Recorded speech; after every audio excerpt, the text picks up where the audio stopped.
Anime Lately fans, how you guys doing? Legend Divash, Sam the Manga Man, and we're here to bring you a review of Tales of Arcadia DreamWorks Animation 3 Below. And we're doing episodes 1 through 6. So there's gonna be a spoiler review if you haven't seen 1 through 6.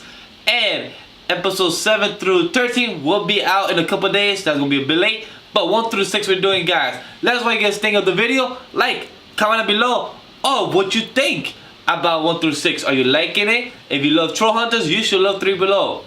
Because it's created by Guillermo del Toro. Woo. And before we get started, let's give you a bit recap of what is 3 Below. And it's not the first time to see the people from, the planet from Arcadia 5. Because we did an interview at New York Comic Con with Richard Hamilton, yes, and did. Sadly it's not on the channel. It's because the video quality was not good, so we didn't want to put it on the channel. But it's good for podcast. If you guys want to hear it, let us know, because we will put it on the podcast of Anime Lately. So let us know what you guys want to hear. But give us a bit recap. Okay, we talked to Mr. Hamilton, and he wrote 2 graphic novels of Troll Hunters, Which were great. One of them was a backstory of all the past Troll Hunters before Jim, and you learn each of their history, their own struggles, their own weaknesses, and how they overcome them. And one of the Troll Hunters met an alien in Arcadia 5. Correct. He just happened to crash land it there. And no random reason. They actually did have a fight, a Troll Hunter versus an Arcadia 5 Arcadian, not saying alien, because that's racist to them. Understandable. And who won that fight again? Technically the Arcadian won. Yeah. Because yes, she was just defending, like she wasn't supposed to fight. But yeah, the Troll Hunter was so much more with his power and strength. And was very aggressive. And then after they figure out how to work with each other, Troll Hunter saves the Arcadia 5 alien, and pretty much that was it. There wasn't much history books about the Arcadia 5 aliens. They just believe like, okay, they just met aliens, but we didn't believe his story in that sort of way. Agreed. I'm pretty sure they're gonna believe them now. Yeah, because we saw a bit of that in episode 6 that we're gonna get into in a few, because we saw a rematch of Trolls and the Arcadian. Yep. So we saw a bit of rematch of that against Arg and Vastos. That's my short name for him. Velvatos Vex. Yes, that's my short name for him. He's my favorite character right now. He's hilarious. Yeah, he's hilarious when he's an older guy too. But let's get first to the part 1 and 2 of Terra Incognita. What did you think of it? I actually really liked the first 2 episodes. We technically saw the first episode in New York Comic Con. Yes, as a preview, as great early screening, and that was great. It was just as good to watch it again on Netflix. And part 1 and part 2, sorry, the origin story as you will put it, it was sad, but also I love the character development, because there's always, when you have a sibling, always the one that's close to the family, there's always one that's on top of rebellious to the family. Yep. So it makes sense. Yeah, because Aja, who is the queen in waiting, she is like a princess at the moment, and she's supposed to take on the throne. And her brother, the king in waiting. His name was Krell. He's actually the really smart one, while the sister is the really strong one. It's like polar opposites. But it makes sense. They work with each other in a way to make a better team. And it kind of makes sense. And I felt bad. Like, my favorite character out of all of them, it's actually the lieutenant. Even though we haven't seen much of her, we only saw glimpses, but I like her fighting style, like how very loyal she is, and the way her comeback is. Her weapon was cool. Yeah, the scythe and stuff. Yeah, like that. I was gonna call it like a spear at the end, but then I'm like, wait a minute, it's a scythe. But it's a scythe, yeah. And that's the way her fighting comeback is. I really like that, and the way the way the king and queen are. Very respectful, but very great mannerism. So it's very understandable of how they seem like such great parents. So that was pretty dope. And the whole ideology of 3 Below and the whole planet, what's the name? Arcadia 5. Is pretty dope. Like the game. Sorry, not the game. Damn, I just had the train of thought. Story. Tron. Thank you. Yeah, I agree. I was trying to get there. I was like, shit. But yeah, Tron is very similar to the whole art style of Tron. Yeah. Like the movie, but also the cartoons, but also the old movies. So very beautiful about that. Yeah, I agree with you. Like when we were watching that first episode, it looked almost like everything is so fast paced, but it's really not. It just looks really great with the animation, the artwork, and the style of it. Yeah. It felt so good. Like the first episode was only 23 minutes, but you know, that felt pretty long, which was really good.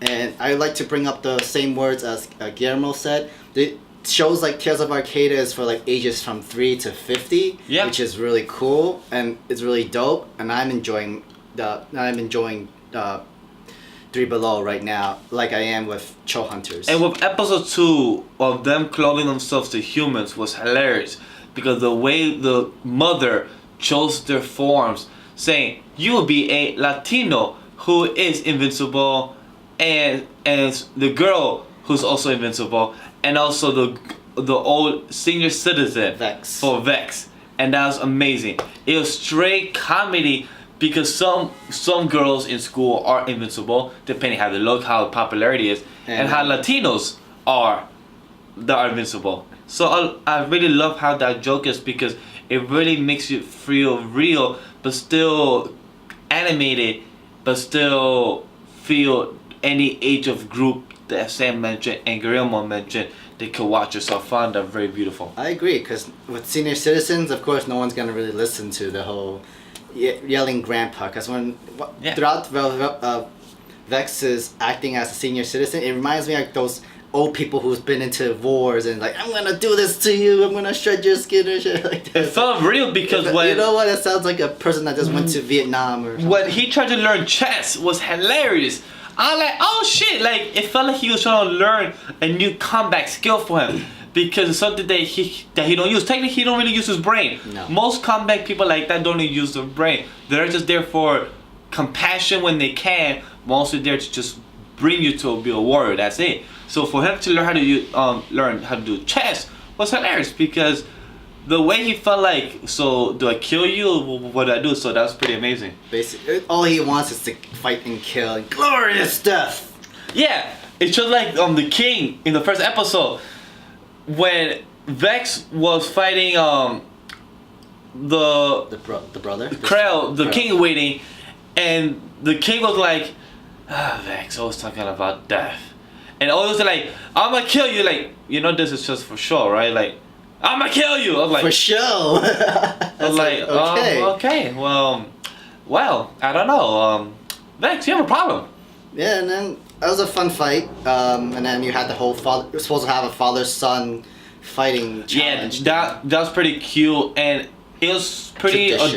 That's about to say, it's pretty adorable what he brought back, saying my father and his father, and then his father and his father. Like, okay, so it's been a long tradition because it went like to the great grandfather. So it sounds like very beautiful about that, and but I really want to say, Krell's one genius kid to freaking make a mind-reading glasses.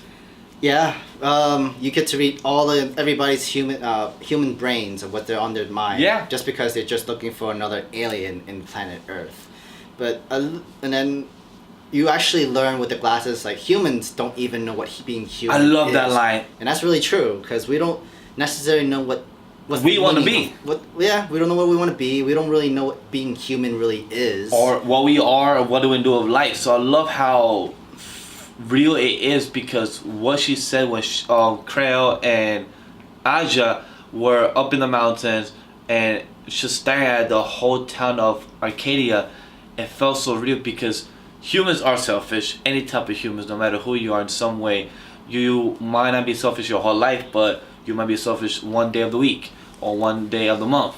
But I love how it felt real, that one type of paragraph she said, saying that us humans don't even know how to be humans, and I found that very beautiful, very emotional, and that's only in episode 3, so that was beautiful.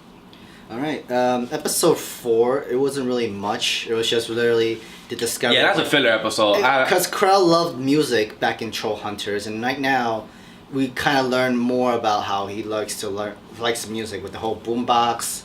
And his DJ. But that's pretty cool though. Like the whole boombox walking to school felt very 80s. Like that is like 80s. I love the 80s. That's one of my favorite era. So that's pretty dope. But I gotta say, that's dope. But the episode was boring as hell. It was kind of, well, it wasn't like, there was Not action. boring. It was action at least. Like, Just killing bugs? Come on. with music, you can do that. Why not? Sure. Somehow Soundberry kill freaking bugs? Sure. I'll let it pass. I'll do it if it kills mosquitoes for me. Sure. Yeah, let's do it. Let's kill mosquito with noises. But my least favorite character so far of the show, Stuart. I like Stuart.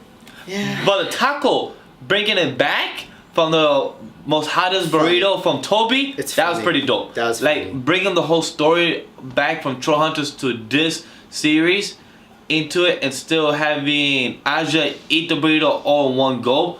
That was pretty dope. And wanting another one, it's like, you want another one? And Toby was shocked about it, like, wait, Your wait, wait. digestive system must be really good or something like You're that. not human. I was like, no, she ain't Toby. Come on, like I find that pretty cute though. Like the whole storytelling of that aspect to bring that joke back, and then have the taco guy be alien. No wonder he knows how to make some hot, spicy ass tacos, burritos. I want to bring up another joke. Like we're getting used to the whole custom of eating, and you see them using their hands. Yeah, and just using everything. hands, and everyone's standing there like they don't know how to be humans, but they also don't know how to be tourists, because technically they're tourists. Because they're from Ethiopia or something like that. With Cantalopia. Cantalopia. I learned about it. Cantalopia. That was it. Yeah, because they're lying and saying we're from Cantalopia, And they got it from a book. Like every time somebody trying to lie, I hope they like. I'm tired of the run-on joke where they find it around the area. Like why can't you just come up with your head? I'm tired of the run-on joke where you need some kind of idea where you need a season. So it makes sense, but still, like I'm like, can you? Spur, like camera, like Yeah, it makes sense. Like, no. TV Luffy. I'm like, no, it doesn't make sense. But before we go to episode 5 and 6, sorry. Before we go to episode 6, the most favorite episode before 6 was 5. Deja Collision Course, because we saw a glimpse of the bounty hunters throughout episode 2 and 3, but then we finally fully see what they are, what they do, and it reminded me of Star Wars: The Clone Wars. Yeah. Bounty hunters. Like they did look like well, I mean, I wouldn't say they look like Not exactly, but I'm saying design-wise. design-wise, yes. So that's what I love about it, because they seem dangerous. Hopefully they are more dangerous because they not lost the battle, but they lost that first round in a way. Yeah. But I like it. Why I like their design, so that's pretty dope. I mean, I like episode 5 because we learned more history about Vervatos, about how his planet got taken down. Yeah. Him having to see Krell's father, the king himself. And his family not to be avenged because his father, the king, thought that the best thing for to do is to have more protection in the solar system. Yeah, and like to not seek those guys, go search for them and seek revenge from them. And it makes sense. It totally makes sense of what the family don't want to have that type of repercussion. So who knows? Who knows? And then this traitor is still on the loose. We don't know what's going on and how this whole entire monarchy overthrowing was. I think the traitor is Vatos. I think that's my guess. I've only seen up to episode 6. He has seen more. He cannot answer. But my guess is Vatos, the destroyer of both worlds. I'm just adding that name just for fun. He probably is. He probably has that nickname because he loves death and torture and everything fighting. That's true. Maybe. Now let's go to episode 6, the favorite episode. Deja vu. This was a time loop, or I call it a time paradox. Not really a time paradox, but Favorite episode take a so time far loop. because it's the collaboration of Troll Hunters and 3Below. But then it went out the window because nobody remembers it. Hey, Like it was so great. was Like so oh good. shit. But then it made myself wonder. Like wait, if they met each other before he became a troll, why didn't he remember? But then it made sense by they having to reset Erasing time. it, yeah. I was like fuck. That- Shit. People could say it's like a waste of time because practically you could say nothing really happened because it went back in time and everything changed. It wasn't everything was supposed to be. But then I like what Blinky said. It's fate and destiny. If fate wants it to happen, it will happen eventually. But then at the same time, I hate fate and destiny because I hate that times. I hate that concept because why can't you make your own? But that's a whole another conversation. But I like what Blinky said because it's very true that if destiny, fate wants it to happen again without you guys remembering, it will happen again. eventually. And that episode, we saw it. They bump into each other, and then Aja said, "Huh, that's awesome sauce." Something like that. Yeah, that's my line or something. So Toby said that. Yeah, Toby said that. I So it's guess pretty cute. The best episode. The best part about that episode was the whole Arg and Vex fighting each other. Yeah, that was my favorite. They both smack each other like, glorious, glorious, glorious. I was like loving it. I was like, yo, that shit's amazing. Like, I want more of this. This should be good. I want answers or more of fighting from the big guy. Yeah, like, but I want to ask you. I asked you off camera. I want to ask you again. Who do you think we're gonna fight, Arg or Vex? I think maybe Vex, because he is a commander. He actually knows his way around that sort of stuff, and he actually likes the whole death and being punched I around feel and stuff. like Kurt Arg will lose. No, Kurt Arg will win, but he will let him win because he doesn't want to fight no more. Past Arg, the one that used to be part of the Dark Trolls in the Dark Lands, he will win. Okay, all right. No, but I think if we're saying it now, then yeah, of course. Vex, I will give it to him because Arg will now fight to fight. He's a Arg pacifist. will fight to protect. Yes. And Arg will only fight if it's combat training as well because he fought Troll Hunter Jim before for the combat training. But this episode is great because we see how they be such a good teammates with Jim, Troll Hunter, and Aja, and that's pretty dope and entertaining because he be going through this for 30 times and she'd be going only for this for 4 days. 4 times. 4 or 5 times, that sort of way. So I'm like, oh damn. I am kind of hoping that before the at least up to the end or something like that, where they actually meet Troll Jim, or at least before he leaves or something like that. Yeah. Or at least maybe have Toby to join the team since Toby still stays around. Yes, Toby and Arg, right? Toby, Arg. Stays and protect Arcadia. So hopefully we see them at the end and they could collab. But we don't know because there's one more series coming after this, and this is Wizards. Wizards. That one I cannot wait to see. That is interesting to. So this one 3Below is curious, but I can't wait to see that. So that's pretty interesting. So far, I'm enjoying the series. I mean, this is only just the first part of 3Below, so there's gonna be more than one. And plus the jokes are good because I also like really the jokes of Collision Course where Eli said about driving in Tokyo Drift. That's pretty cute. Like, I wonder how do they get to license this stuff. So that's pretty good. Honestly, I feel like they're too young to know what Tokyo Drift even is. They're too young to know what Tokyo Drift Maybe is. they are, but you know, there's always illegal websites to watch stuff, so who knows? Maybe Eli's the type of kid who watches illegal websites for movies. Who knows? Maybe he's that type of kid. He's a smart genius, so to say. But Krell, between the two characters, Aja and Krell, who do you like more? I kind of like Aja kind of more. Me, Krell. I like Krell. He's really smart and really cool and stuff. But when it came to Aja, she becomes like those kind of princesses where she doesn't want to be a princess. She actually just want to go out on adventures and do other stuff that way. But she's gonna grow up. I can respect that. That's a lot more. But she's gonna eventually grow to be a queen in waiting. She's currently a queen in waiting, but she's gonna be a great queen when it becomes the time. Agree. So other than that, guys, that's it. I'm good. Episode 1 through 6 review, wrap up done. Let us know what you guys think of this. Before we get to our episode 7 through 13 coming out, let us know what you guys think. Thank you very much. Don't forget, guys, if you wanna hear the interview of Richard Hamilton, let us know and we'll put it on the podcast because it's 2 months late. But let us know because the video quality not that great. But maybe we just have the audio file for that. Yeah, the audio file on the podcast. Let us know if you want to hear on the guys. Like, comment below, and subscribe to us if you want to see more animated reviews of any kinds in the world. Other than that, guys, talk to you guys later. #3Below. Peace.